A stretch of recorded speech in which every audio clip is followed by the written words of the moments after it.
Hello Ace, this is RetroTK2 and today you'll get a fair look at methods in C#. We'll see how to properly declare methods in our classes. Then we'll have a look at the return keyword in C#. After that we'll be adding parameters to our methods. And finally we'll talk about overloading our methods. If you haven't watched the previous videos in the series, I'd strongly advise you check them out. Card should be on your screen now. So let's get started.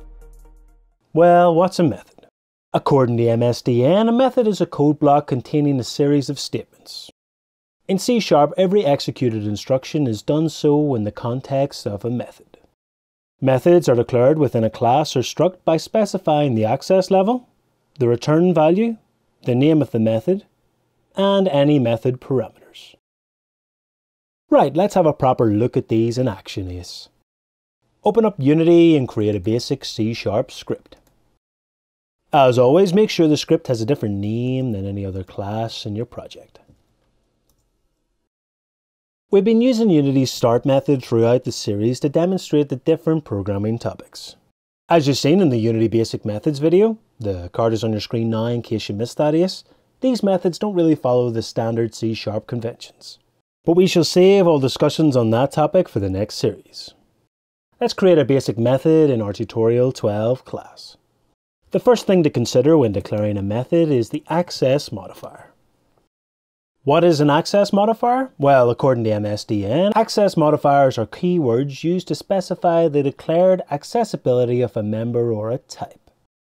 We aren't too concerned with the access modifiers in this video, Ace, but I just wanted to point out that if we don't declare one, it is exactly the same as declaring the method is private.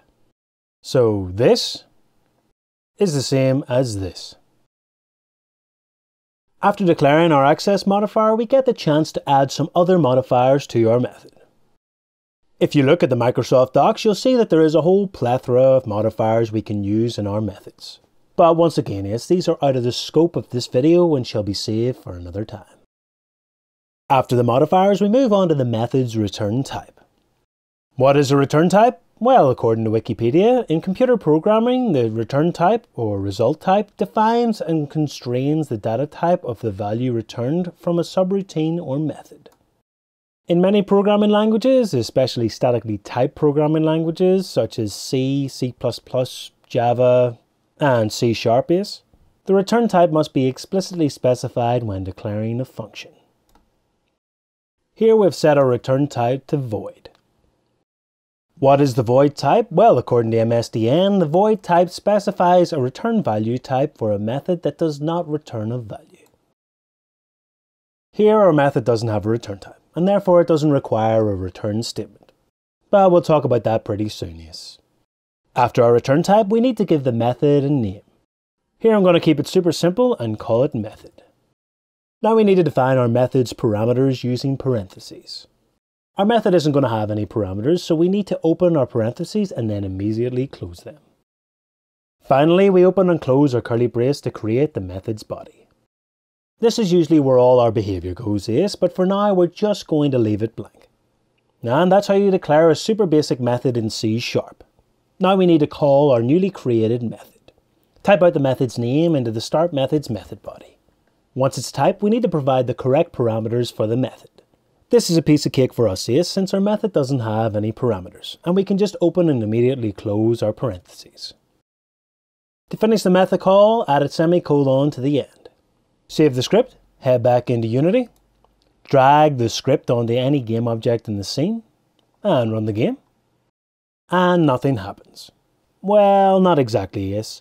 Our method is called, but since the method's body is empty, no activity occurs.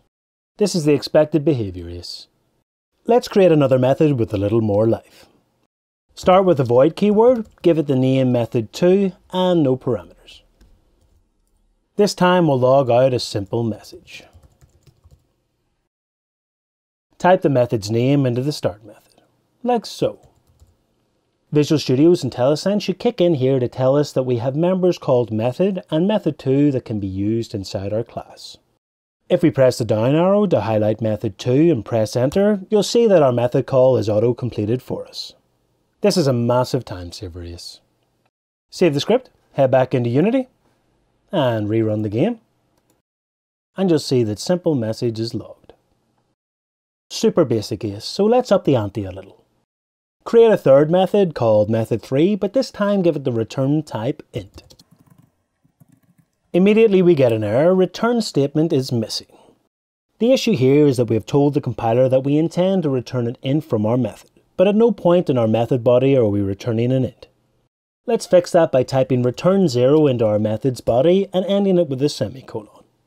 Haha, no errors now, Ace. So now we can call that method and store its return type in a variable, like so. Pretty cool, eh? You can also call method3 on its own if you like. Doing this will execute the behavior of method3 but ignores its return value. The return type can be of any object type, but we'll discuss that in future videos. For now, we'll stick with the basic data types from the previous video. The card should be on your screen in case you missed that, Ace. The return keyword can be used throughout the method and can even be used in methods with the void return type. Using return in this way will cause the method to return early and won't execute the code that comes after it. So if I add a very simple if statement to method 2, you'll see that it will return from this method early if the if statement is true. This means that our simple message won't be logged. Using it in a method that has an actual return type, that's any method without the return type void, we can return different values depending on the path the code takes through the statements. Okay, let's create a method with parameters. Declare another method with return type void and open your parentheses. Now we're going to declare a parameter. This is very similar to declaring a variable. Firstly, give the type of the parameter, which is string in this case, and then give the parameter a name. It's as simple as that, Ace. You can declare as many parameters as you like by adding a comma to separate them. We are now free to use these parameters in our method. These parameters can only be accessed from inside this method, Ace, but more on this in a future video. Let's log out our newly declared parameters. Now if I call method4 without passing it my parameters, you'll see we get the error method4 has 2 parameters but is invoked with 0 arguments. We can't call a method without parameters if we haven't declared a method without parameters, Ace. So let's pass in a string and 0. Save the script, head back into Unity and rerun the game. And you'll see a string is logged and so is 0. This is extremely powerful, Ace, since we now have an easy way to call a method that can be reused throughout our code. Like so. This gives us the power to have complex behavior abstracted away inside some other method. It makes our code a lot easier to read and understand. It's probably hard to see that since we're working with such basic examples, but as we get further along with the series, you should begin to see exactly what I'm talking about. Alright, let's move on to overloading methods. What is method overloading? According to Wikipedia, in some programming languages, function overloading or method overloading is the ability to create multiple methods of the same name with different implementations. Calls to an overloaded function will return a specific implementation of that function appropriate to the context of the call, allowing one function call to perform different tasks depending on the context. Let's use method 2 and method 4 for this example, Ace. Both these methods do very similar things. They both log out a message. If I change the name of both method 2 and method 4 to log, you'll see that we get no errors. Here, if I call the log method without any parameters, the compiler knows to use the parameterless implementation of the log method. If I pass in a string and an int, it knows to use the implementation of the method formerly known as method 4. We can even create another log method with 2 string parameters because the signature of the method is different. This starts to become a lot trickier if we bring type inheritance into it, Ace, but we'll save all that fun for another video. I know what you're thinking, Ace. Hey, I bet I can overload using a different return type, but alas, you can't, Ace.